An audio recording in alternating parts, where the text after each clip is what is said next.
Good morning class 12th। Next paragraph देखिए। Then from one thing to another M Hamel went on to talk of French language. तो जो French के teacher थे, यहाँ पर बताया कि from one thing to another thing, एक सिरे से लेकर दूसरे सिरे तक एम हेमल जो थे teacher went on to talk of the French language, French language के बारे में बात करते रहे। मतलब हर एस्पेक्ट्स के बारे में, फ्रेंच लैंग्वेज के हर एस्पेक्ट्स के बारे में वो बात करते रहे। Saying it was the most beautiful, और ये कहते हुए कि ये जो लैंग्वेज है फ्रेंच, ये बहुत ही कैसी है, ब्यूटीफुल है। And language in the world, बताया कि ये जो लैंग्वेज है फ्रेंच, ये बहुत ही ब्यूटीफुल लैंग्वेज है।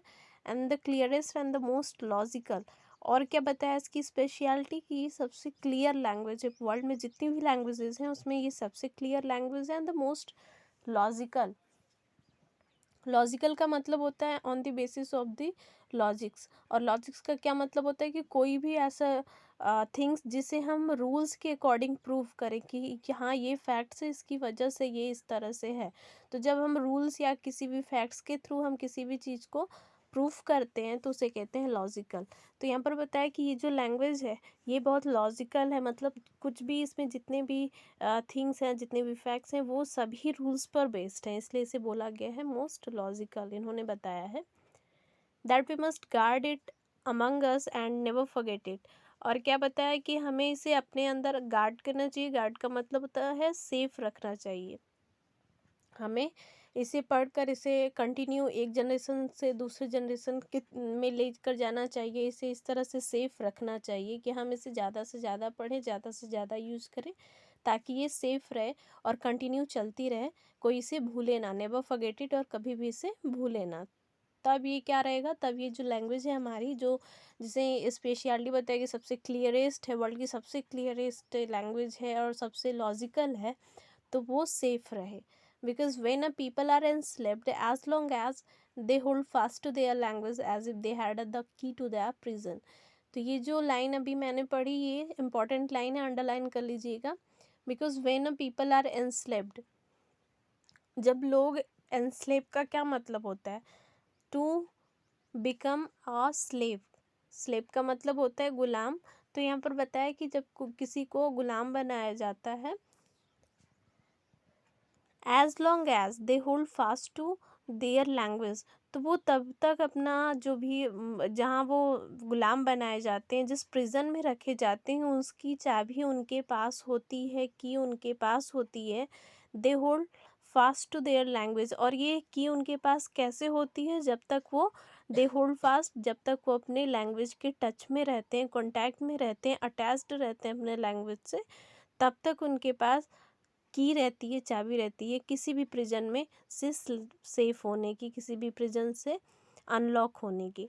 तो ये चीज़ बताया है कि कहीं पर भी या किसी भी जगह से स्लेवरी से दूर होने के लिए, उसे ख़त्म करने के लिए कोई सबसे इम्पोर्टेंट टूल जो होता है वो होता है लैंग्वेज। तो की को डायरेक्टली क्या बताया गया है, यहाँ पर की को डायरेक्टली लैंग्वेज कहा गया है। Then he opened a grammar and read us a lesson, तो उसके बाद उन्होंने क्या किया, ग्रामर खोला and read us a lesson, तो जो उनका लेसन था वो उन्हें पढ़ाया। I was amazed to see how well I understood it, and friend जो था वो काफ़ी सरप्राइज था। अमेज्ड का मतलब होता है सरप्राइज, तो वो सरप्राइज था टू सी हाउ वेल, और क्यों सरप्राइज था, देखकर, टू सी देखकर, हाउ वेल आई अंडरस्टूड, मैं कितनी अच्छी तरह से समझ पा रहा था, समझ गया था। कौन सोच रहा है, ये फ्रेंड सोच रहा है कि मैं कितनी अच्छी तरह से समझ गया, जो भी उन्होंने बताया मैं कितनी अच्छी तरीके से समझ गया। ये देखकर जो फ्रेंड्स था वो बहुत ही सरप्राइज था।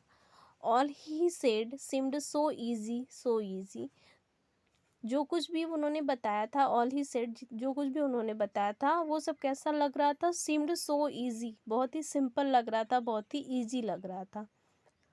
I think too that I never listen so carefully, और साथ में वो ये भी सोच रहा था, आई थिंक टू, साथ में वो ये सोच रहा था कि दैट आई नेवर लिसन, इसका रीज़न शायद ये था, ये भी हो सकता है कि शायद मैंने आई हैड नेवर लिसन, मैं शायद मैंने कभी सुना ही नहीं था, सो केयरफुली, ध्यान से, मैंने कभी ध्यान से जो कुछ भी उन्होंने पढ़ाया था इससे पहले कभी ध्यान से सुना ही नहीं था।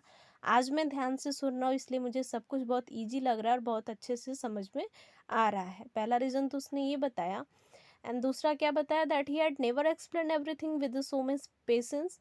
और दूसरा रीज़न ये बताया कि ये भी हो सकता है कि शायद इन्होंने इतने अच्छे से कभी एक्सप्लेन ही ना किया हो, विथ सो मच पेशेंस, इतने पेशेंस के साथ इन्होंने शायद कभी एक्सप्लेन नहीं किया हो, इसलिए शायद मुझे समझ में ना आया हो। आज ये इतने पेशेंस के साथ ये सब कुछ एक्सप्लेन कर रहे हैं तो मुझे समझ में आ रहा है। तो दो रीज़न बताए कि दोनों में से कोई भी एक रीज़न हो सकता है। It seemed almost as if the poor man wanted to give us all he knew before going away. It seemed almost, और ये ऐसा लग रहा था as if, जैसे the poor man here जो addressed M. Hamill, M. Hamill को यहाँ पर poor man address किया गया है। wanted to give, देना चाहते थे, us, हमें, all, सब कुछ ही knew, जो जानते थे, जो कुछ भी वो जानते थे वो सब कुछ हमें दे देना चाहते थे, बिफोर गोइंग अवे, वहाँ से जाने से पहले, अल्सासे डिस्ट्रिक्ट को छोड़कर जाने से पहले, गोइंग अवे, दूर जाने से पहले, वो सब कुछ जितना कुछ जानते थे फ्रेंच लैंग्वेज के रूल्स के बारे में, ग्रामर के बारे में, तो वो सब कुछ लिटरेचर के बारे में जो कुछ भी जानते थे वो सब कुछ देना चाहते थे, किसे, अपने स्टूडेंट्स को वो सब कुछ देकर जाना चाहते थे। And to put it all into our heads at one stroke, और क्या बताया कि एक ही स्ट्रोक में, एक ही बार में वो सब कुछ पुट इट, डाल देना चाहते थे, पढ़ा देना चाहते थे एक ही बार में, इनटू आवर हेड्स, हमारे हेड में, हमारे सिर में एक ही बार में वो डाल देना चाहते थे। क्या है इसका मीनिंग?